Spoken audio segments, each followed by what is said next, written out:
కూడా సమిష్టిగా పనిచేయాలి. ఇప్పుడైతే అబ్నార్మల్ ఉన్నాయి. ఒక హిస్టీరిక్ గా ఉన్నారు పబ్లిక్ కూడా. రెండు కారణాలు కావచ్చు. హై ఎక్స్పెక్టేషన్స్ కావచ్చు.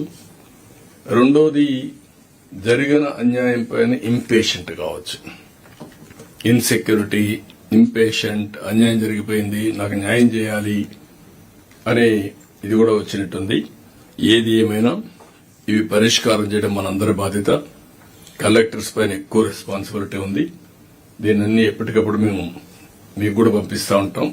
సర్వీస్ స్టాండర్డ్స్ కూడా పెడదాం. గ్రీవెన్స్ వచ్చిందంటే ఎక్కడో ఎక్కడ జెన్యూన్ గా లేకపోతే ఎడ్యుకేట్ చేద్దాం. ఇంపాసిబుల్ థింగ్స్ వస్తే చెప్దాం, కన్విన్స్ చేద్దాం. అతను అడిగింది జెన్యూన్ అయితే మాత్రం పరిష్కారం చేయడం మన బాధ్యత.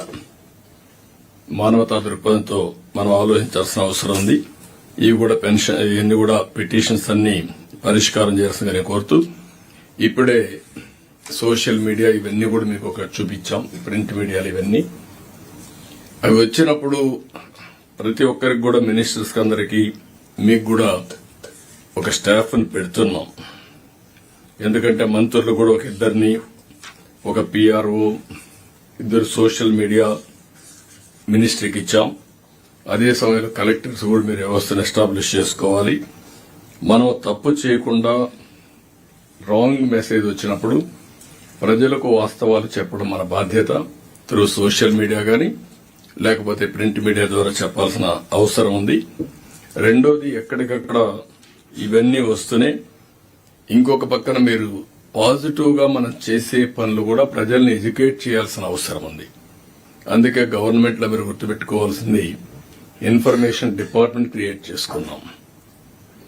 వేరియస్ డిపార్ట్మెంట్ క్రియేట్ చేసాం. Over a period of time checks and balances పెట్టుకోవడానికి vigilance, CBCID, ACB, corruption control చేయడానికి, మనం చేసిన పనులు చెప్పడానికి ఐఎన్పిఆర్. ఇప్పుడు కొత్తగా వచ్చే ఛాలెంజెస్ సోషల్ మీడియా వచ్చింది. దీన్ని కూడా మనం ఇంప్రూవ్ చేసుకుని ప్రభుత్వం చేసే పనులు వక్రీకరించి గాని వార్తలు వస్తే దాన్ని స్ట్రైటన్ చేయడం, ఏ విధంగా చట్టపరంగా ముందుకు పోవాలో మనం ముందుకు పోవాల్సిన అవసరం ఉంది. ఇవన్నీ కూడా ఈ కాన్ఫరెన్స్ లో మళ్ళా ఒకసారి మిమ్మల్ని అందరినీ కోరుతున్నా. నిన్న ఈరోజు 2 రోజులు మార్నింగ్ నుంచి కూర్చున్నాం, 10 గంటల నుంచి కూర్చున్నాం. చాలా విషయాలు మనం మాట్లాడాం. అక్టోబర్ 2వ తారీఖున విజన్ 2047 తయారు చేసుకుంటున్నాం. మీరందరూ కలెక్టర్స్ అందరూ విజన్ 2047 ఫర్ ది డిస్ట్రిక్ట్ మీరు తయారు చేస్తున్నారు. దీనికి ఒక క్లియర్ కట్ గా ఒక రోడ్ మ్యాప్ తయారు చేసుకుంటే చాలా క్లారిటీ వస్తుంది. నేను కూడా 100 రోజులకి ఏం చేస్తాం అనుకున్నాం, అవన్నీ చేస్తూ ముందుకు పోతున్నాం. ఇప్పుడు చాలా మందికి రాష్ట్రం ఒక ప్రత్యేకమైన పరిస్థితిలో ఉంది. 10 lakh crores డెట్ ఉంది. ఇప్పుడు మనం పే చేయాల్సిందే 1,15,000 కోట్ల రూపాయలు బిల్స్ పే చేయాలి.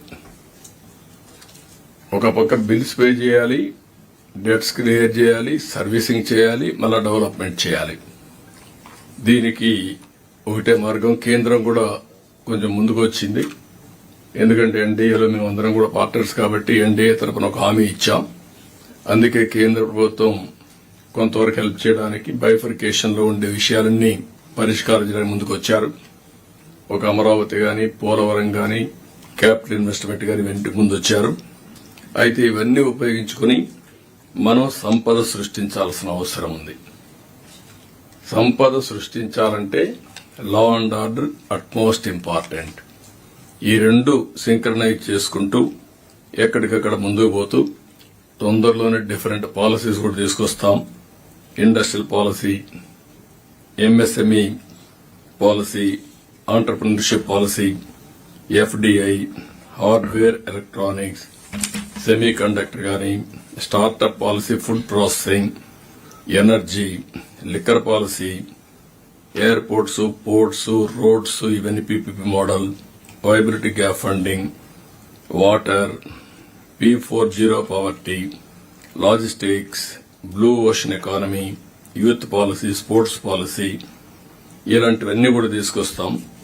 ఇవన్నీ తీసుకొచ్చినప్పుడు ఇప్పుడే డీజీ గారు చెప్పినట్టు పోలీసులు మనం అందరం కూడా అప్రమత్తంగా ఉండడం అవసరం.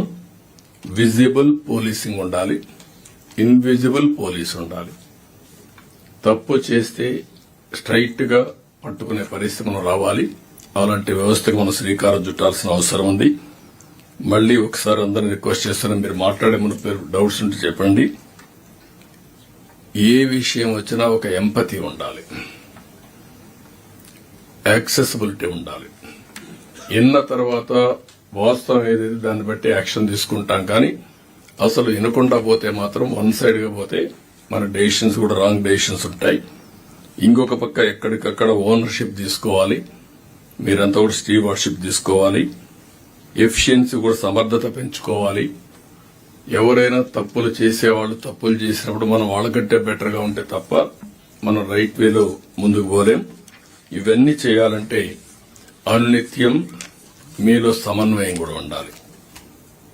జిల్లా అడ్మినిస్ట్రేషన్ లో collector and SP are very crucial. మీ ఇద్దరి మధ్య ఒక సయోధ్యుడిని చాలాసార్లు నేను చూశాను. ఎక్కడన్నా చిన్న డిఫరెన్సెస్ కూడా రాకుండా, లేకపోతే ఇండిపెండెంట్ అనే ఆలోచన లేకుండా మీ ఇద్దరు సమన్వయం చేసుకోవాల్సిన అవసరం ఉంది. రియల్ టైం కోఆర్డినేట్ చేసుకోవాలి. దానివల్ల చాలా స్ట్రెంగ్త్ వస్తుంది. దయచేసి ఇవన్నీ కూడా మీరు ఆలోచించి ముందుకు పోవాలని కోరుకుంటూ, ఇప్పుడు మీరు డౌట్స్ ఏమైనా ఉంటే మీరు ఎక్స్ప్లెయిన్ చేయండి. ఎందుకంటే నాకు కొంత ఆవేదన కూడా ఉంది. ఇవన్నీ జరిగిన విధానాలు చూస్తా ఉంటే ఏదేమైనా ప్రజాస్వామ్యంలో ప్రజల్ని మనం మెప్పించడం తప్ప ఇంకొకటి కాదు. దయచేసి మీరందరూ కూడా, నేను ఎక్కడా రాజకీయ విక్టిమైజేషన్ పోను. తప్పులు చేసిన వదిలిపెట్టి తద్వారా ఇన్ఎఫిషియన్సీ మాత్రం నిరూపించుకోవడానికి సిద్ధంగా లేము. ఇప్పుడు మీరు ఏదైనా డౌట్స్ ఉంటే అడిగితే will clarify. Any collector or SP wants to have ఎస్పీలు టైం ఇవ్వండి ముందు. SPs. Anyone wants to intervene in any matter?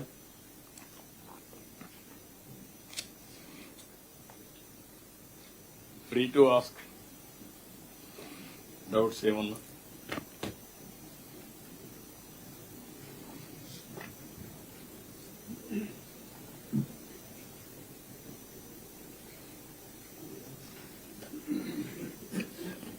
Nobody, sir.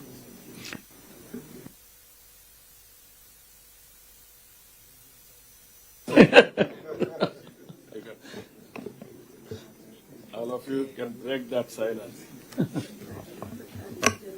बोलो किसको बोलो.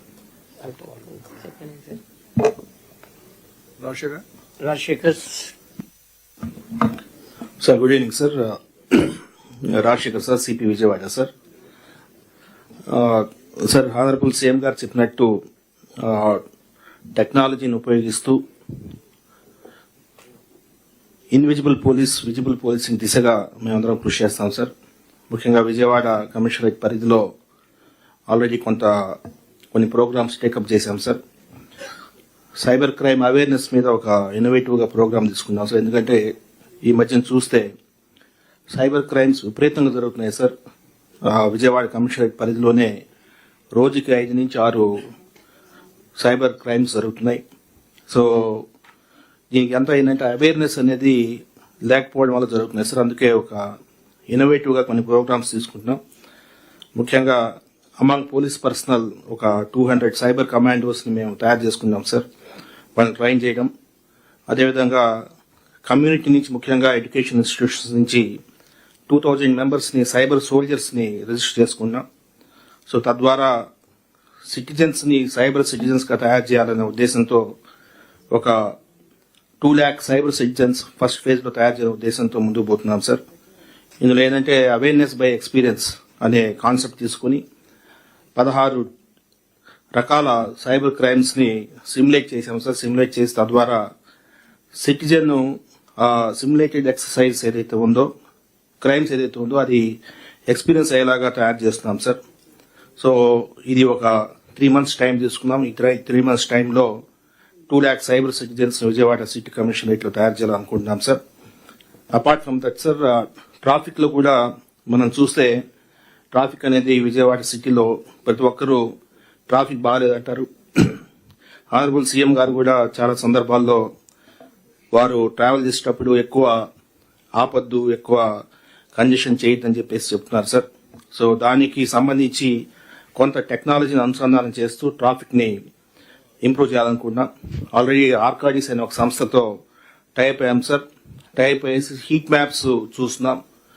We are collecting data from Google, Toms, Ola, Uber, MapmyIndia ఇటువంటి సంస్థల నుంచి డేటా తీసుకునేసి రియల్ టైంలో కంజెషన్ లెన్స్ ని రికార్డ్ చేస్తున్నాం సార్.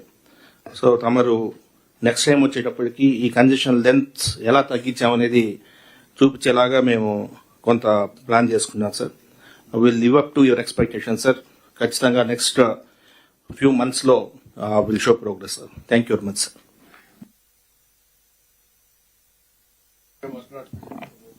Nakul? ఏదైనా డౌట్స్ ఉంటే అడగండి.